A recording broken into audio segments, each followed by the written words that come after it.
Ethan's ship hummed quietly as it cut through the blackness of space. The stars outside the viewport were distant and cold, like diamonds scattered across an endless velvet sheet. He was alone, as usual, on what was supposed to be a simple maintenance mission. His job was straightforward. Check the systems of the mining stations in this sector, fix minor mechanical failures, and report back. Routine, dull, and predictable. But space, as always, had a way of surprising those who traveled too confidently. A faint signal flickered on Ethan's navigation console, almost like a whisper against the usual static. It was irregular, faint, almost alive in its pattern. He frowned and leaned closer, tapping a few commands to amplify it. The signal pulsed again, stronger this time, emanating from a remote asteroid field in the outskirts of the system. Curiosity won over caution. Ethan adjusted the ship's course and began moving toward the source. As he approached, his sensors picked up a large object drifting silently among the rocks. Its shape was unusual, sleek, elongated, and dark, with angles and curves unlike anything human engineers had ever designed. Something about it made the hairs on his arms stand on end. He docked carefully, his hands steady despite the tension he felt. The airlock hissed open, revealing a narrow corridor inside the alien craft. Panels of unknown material lined the walls, faintly glowing with energy. The smell was strange, metallic yet sweet, almost like copper mixed with ozone. Ethan took a cautious step forward and noticed her first.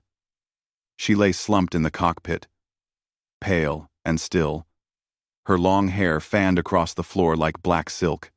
Her skin was almost translucent, and her eyes, though closed, seemed to hold an unnatural glow even in the dim light.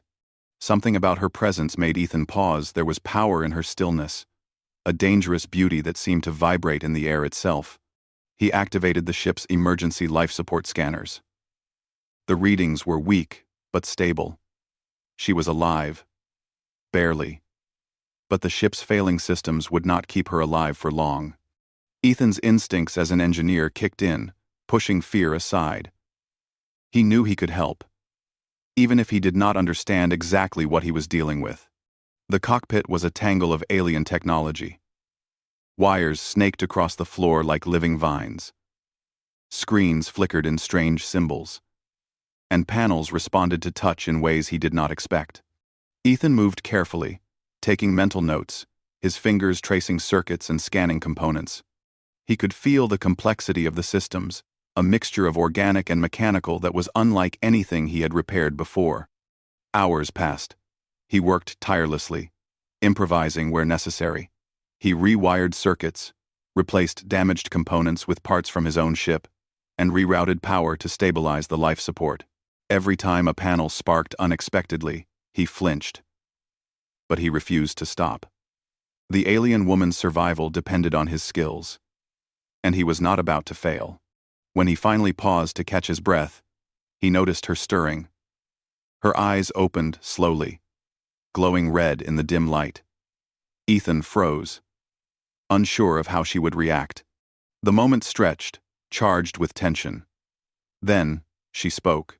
"You are human," she said, her voice melodic yet sharp, carrying an edge of curiosity and caution. "Yes," Ethan replied, keeping his voice calm. "I am. I found your ship drifting. I think I can fix it." Her gaze studied him, piercing yet unreadable. She did not respond immediately.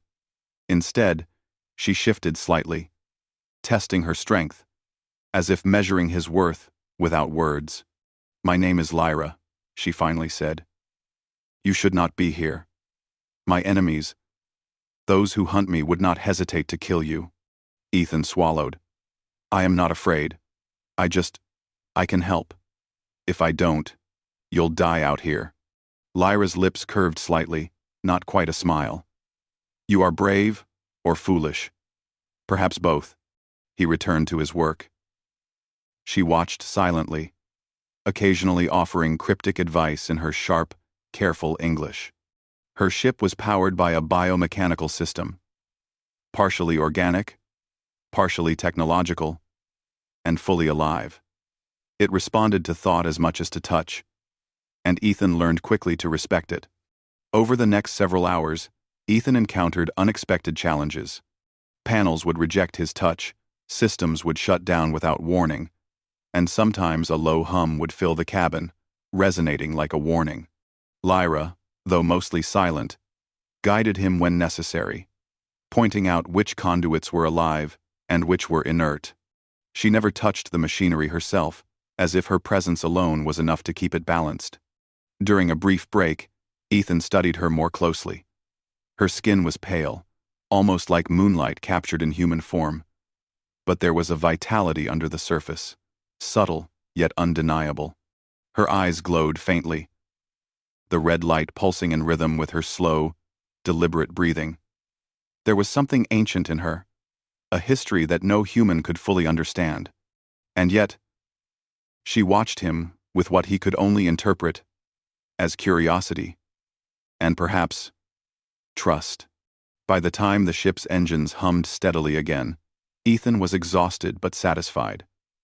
The final circuits aligned, the energy flowed smoothly, and the biomechanical systems stabilized. The screens lit up, panels responded immediately to touch, and the cockpit seemed to sigh, almost in relief. Lyra stood fully now, her movements fluid, predatory, yet controlled. She stepped closer to him, examining him as if measuring his soul. Then, she did something completely unexpected. From a small compartment on her belt, she removed a vial filled with a glowing red liquid. "This is my blood," she said softly. "It is not common for me to trust, but you have earned it. Take it, human. It is a gift." Ethan hesitated. He had read about alien species that used blood as a form of energy or life force, but nothing prepared him for the reality of holding such a gift. He could feel its warmth, a strange pulse, as if the liquid itself was alive. "Why, me?" he asked, still unsure. End quote. On Table of 9, 1. Because you do not fear what is unknown, because you act without greed, because you survived the first test, though you did not know it was a test. Her crimson eyes held his, intense and unwavering. "It is rare for one of your kind to prove worthy." He took the vial carefully, feeling a subtle warmth spreading through his hands. He did not drink it, yet he was cautious, aware that accepting it could change everything about him. But he sensed the bond forming, a link between human and alien that was more than mere trust. Lyra studied him for a long moment. "There are dangers ahead," she said finally. "Enemies who would kill me, and now, perhaps, seek you as well. The galaxy is not kind to those who travel alone." Ethan nodded. "I understand, and I want to help, if I can." A faint smile touched her lips. "You may discover that helping me will require more than skill with machines. It will require courage, and perhaps more." The ship's systems now fully functional. Lyra moved to her controls, her fingers brushing over panels that seemed to respond to her presence. She started the engines, and the ship shivered to life, powerful and alive, ready to leave the asteroid field. Ethan followed her to the cockpit. He was still human, still mortal, but holding her blood had already made him feel different, more aware, more alive.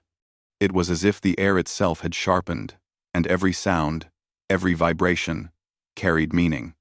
"Where are we going?" he asked, trying to mask the nervous excitement in his voice. Lyra's eyes sparkled, almost playfully. "Away from here first. Then, we see what the universe intends for us." As the ship lifted off, Ethan looked back at the asteroid field, now shrinking in the distance. He knew this was no longer a routine mission.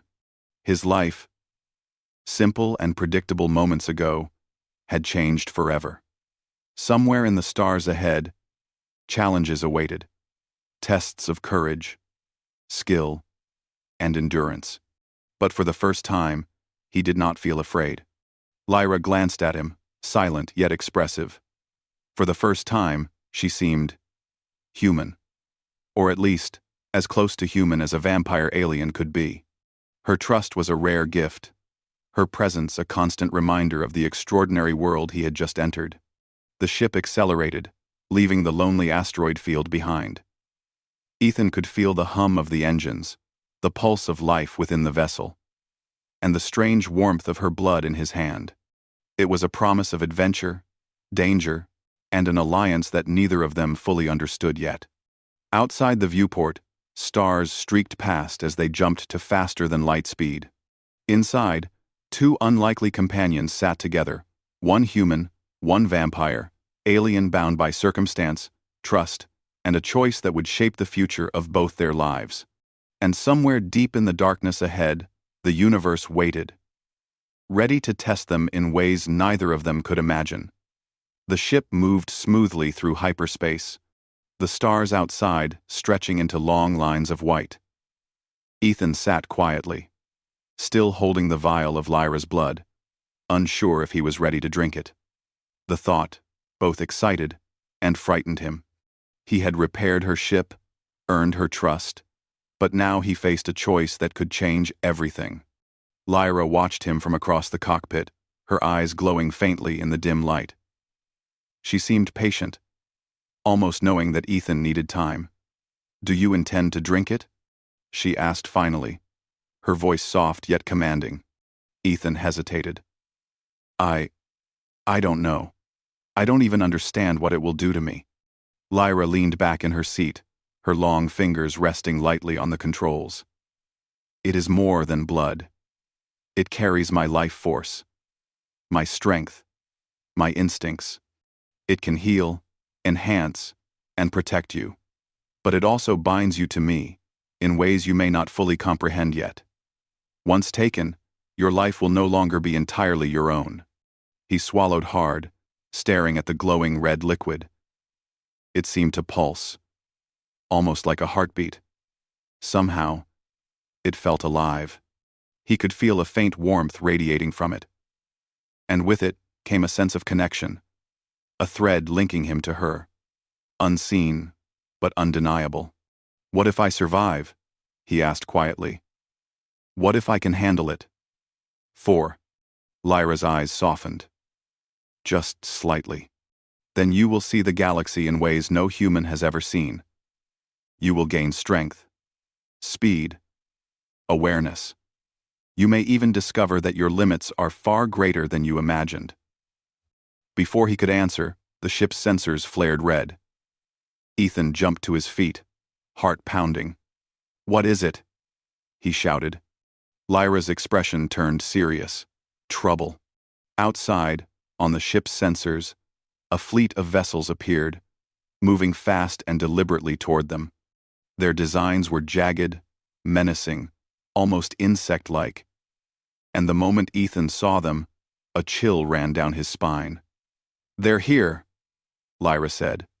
"The ones who chased me. They want my ship, and they will not hesitate to kill us both." Ethan's mind raced. They were outnumbered, outgunned, and far from any help. Yet, something inside him refused to panic. He had faced tough repairs, delicate engineering, and alien systems that defied understanding. He could face this. Lyra moved to the controls with fluid precision. "Ethan, I need you to help me fight. I will rely on your knowledge of tactics and improvisation." He nodded, swallowing fear. But now he had to fight one. Using his engineering expertise, he scanned their attackers' fleet, identifying weak points, shield patterns, and likely weapon ranges. "We can't outrun them," he said. "But we can make them pay if they come close." Lyra's eyes gleamed. "Then let us show them what humans can do." The battle began with a sudden burst of energy.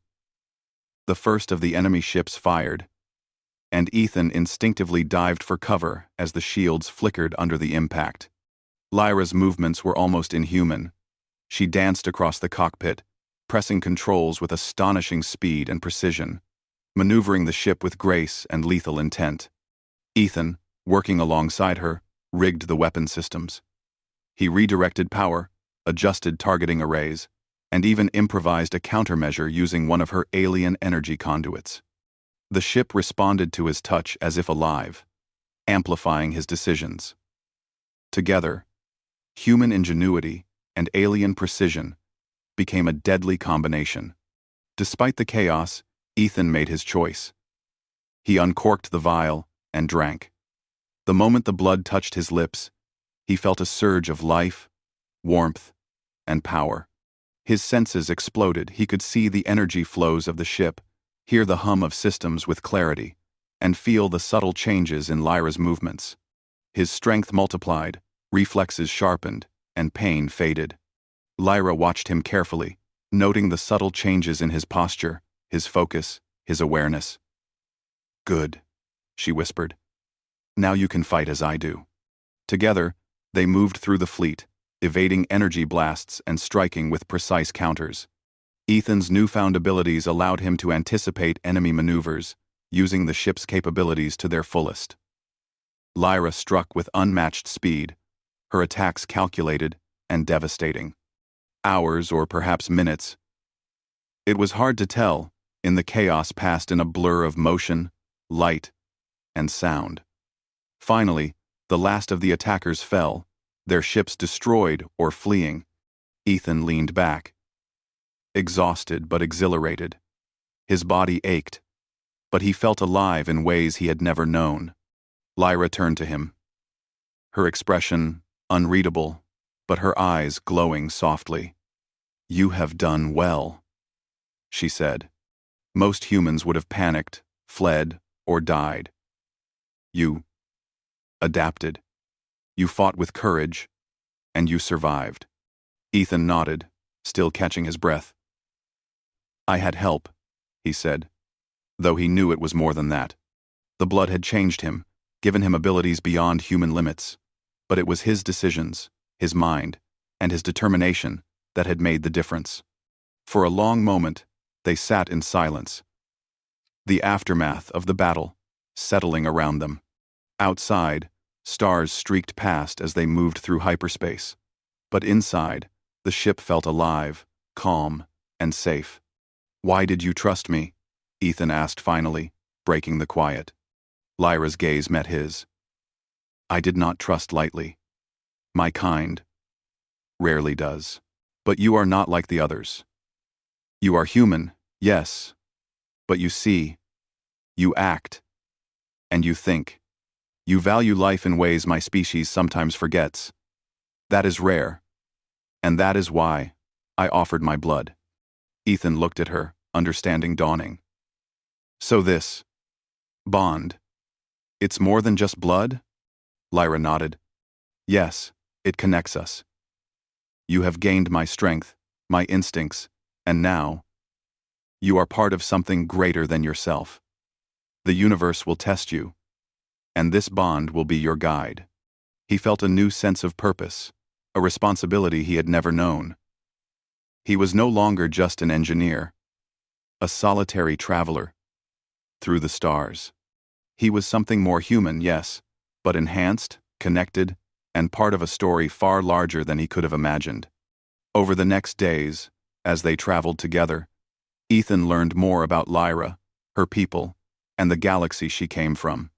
She told him of the vampire species, long-lived, powerful, and often feared. She spoke of their history, their enemies, and the politics that had shaped their existence. Ethan listened, fascinated, absorbing every detail while also marveling at her resilience and intelligence. Lyra, in turn, observed him. She noted his ingenuity, his calm under pressure, and his ability to adapt. She had expected fear, hesitation, or weakness from humans, but Ethan was different. He embodied the very qualities that made humanity remarkable: courage, determination, and resourcefulness. One evening, as they approached a quiet, uncharted moon, Lyra spoke softly. "You have changed since you took my blood. Not just physically, but in ways I did not expect. You see the universe differently, and perhaps you understand it better than most of my kind. Ethan smiled faintly. I feel different. Stronger, faster, but also more aware. I can feel the ship, the stars, even you. It's strange, but not unpleasant. Lyra's lips curved into a small, approving smile. Good. That awareness will serve you well. But remember, power is only useful if paired with wisdom. You must learn to balance what you can do with what you should do. Ethan nodded, understanding the gravity of her words. He had been gifted, yes, but with gifts came responsibility. He had survived the first test, but he knew more would come: challenges, enemies, and choices that would push him to his limits. As they descended toward the moon, Ethan felt a mix of excitement and trepidation. The uncharted world promised resources, knowledge, and perhaps allies, but also unknown dangers. He glanced at Lyra, seeing the confidence and grace in her every movement. Together, they were stronger than either had been alone. When the ship landed on the moon's surface, Ethan stepped out, feeling the ground beneath him with a clarity he had never known. Every sound, every vibration, every scent was sharper. He felt alive in a way that transcended ordinary human experience. Lyra followed, her presence a constant reminder of the bond they shared. "This is our first stop," Lyra said, her voice soft but firm. "There is much to prepare, and much to learn. The universe will not wait for us, and neither should we." Ethan nodded, feeling a surge of determination. He was no longer just a traveler, no longer just an engineer. He was a human who had touched the extraordinary, bonded with a being of immense power, and discovered a strength within himself that he had never known. As the sun, or what passed for a sun in this distant system, cast its pale light across the rocky landscape, Ethan felt a sense of purpose settle over him. The galaxy was vast, dangerous, and full of wonders, but he knew one thing with certainty. He would face it all.